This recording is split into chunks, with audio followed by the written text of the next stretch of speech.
میری کیا اوقات ہے، آپ کے نانا کے بال ہیں، زیارت کیجیے۔ امام قریب آئے، اس نے تاجداری کی، بادشاہ نے اپنی انگشتری امامت کو بلند کیا، بلند کر کے ان سوال میں سے 4 علیحدہ کر دیے، 3 علیحدہ کر دیے۔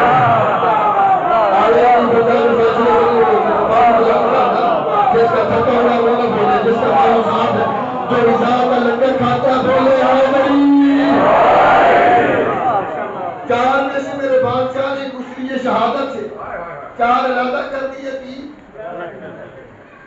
مسکرا کے فرماتے ہیں کیا ہو گیا؟ اس نے کہا مولا یہ کہ فرمایا یہ 4 میرے نانا کے ہیں، یہ 3 میرے نانا کے نہیں ہیں۔ یہ 4 میرے نانا کے ہیں، 3 میرے نانا کے نہیں، علیحدہ ہو گئے، علیحدہ ہو۔ اس نے کہا ہے مولا یہ کیا، میں نے اتنا لاکھوں روپیہ لگایا ہے، آپ کہہ رہے ہیں کہ 4 میرے نانا کی ہیں، 3 میرے باپ جو ہے میرے نانا کے نہیں ہیں۔ امام نے فرمایا جاہل، مجھے ان 4 سے اپنی خوشبو آ رہی۔ یار ان کی آواز کرنا بات نہیں، ان کی آواز میں بھی ان کی بات پہ بولو نا یار، جو بندہ ان کی بات پہ بول رہا ان کی آواز پہ بولنا تو بہادری نہیں ہے، زور لگا بندے بلا کے فائدہ کیا؟ اگر لفظ میں نتیجے میں طاقت ہو تو پھر بولو، اگر علم میں طاقت ہے تو پھر بولو۔ اس نے کہا کہ مولا کیسے فرمایا ان 4 میں سے مجھے اپنی خوشبو آ رہی، ان 3 میں سے مجھے خوشبو۔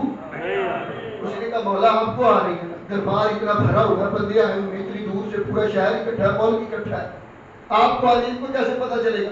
کوئی دلیل، کوئی دلیل؟ امام نے فرمایا اپنے درباریوں سے کیا، حواریوں سے، چمچوں سے کہ دربار میں آگ روشن کرو، آگ جلائی کی دربار، خراسان مشہد ادھر ادھر سے وہ جنتا اکٹھی ہوئی تھی، دربار میں آگ جل گئی، لوگ پریشان حیران، ماتھوں پہ پسینے، پاؤں سے زمین نکل گئی کہ پتہ نہیں کیا ہونے والا ہے، فیصلہ رضا بطول کا بیٹا فیصلہ کیسے کرے گا؟ آگ جلائی گئی، ہر بندے کو واجب ہے مجھے دیکھے، اور جو بندہ نتیجے پہ خوش ہے وہ رضا کو سلام کرے، دوسرے بندے کو چھٹی ہے، حیات باقی ملاقات باقی۔ آگ جلی، امام نے 3 بال اٹھا کے آگ میں پھینکے، تینوں جل گئے۔ جب 4 پھینکے تو آگ گلزار ہو گئی، آگ بجھ گئی۔ کائنات کے ملوڈوں کو سمجھ نہیں کہ اتنے سالوں کے بعد جس نبی کے بال کا یہ حال ہے اس کی آگ کا یہ حال